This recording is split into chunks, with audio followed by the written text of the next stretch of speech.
இசையும், நடனமும். இப்போ நெறைய பேர் வந்து, "எனக்கெல்லாம் பாடத் தெரியாதுங்க. நான்லாம் அவ்வளோ நல்லா பாடமாட்டேன். அவ்வளோ நல்லா ஆடத் தெரியாது." அப்படின்னு சொல்லுவாங்க. ஸோ சும்மா ஆடுங்க, சும்மா பாடுங்க அப்படின்னு சொன்னா, அவங்களுக்கு அதில நெறைய தயக்கம் இருக்கு.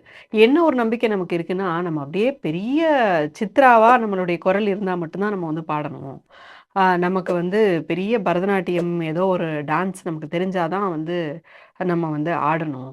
அப்படிங்கிற ஒரு நம்பிக்கை இருக்கு.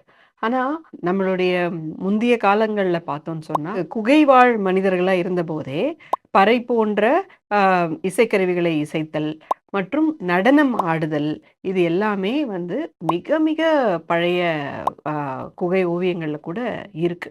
ஸோ, இந்த இசையும், நடனமும் அப்படிங்கிறது வந்து மனிதர்களுக்குள்ள எந்த காலத்துல இருந்தோ இருக்கு. இது நம்முடைய அடிப்படை தேவைகள்ல ஒண்ணா இருக்கு.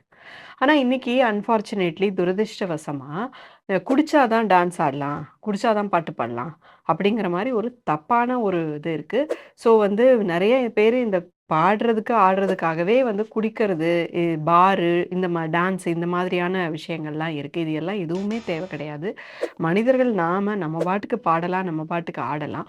இது வந்து நம்முடைய மனச, உடல வந்து ஆரோக்கியமா ஆக்குறது மட்டும் கிடையாது. நம்முடைய சகோதரத்துவத்தை வந்து ரொம்ப அழகா வளர்க்குது.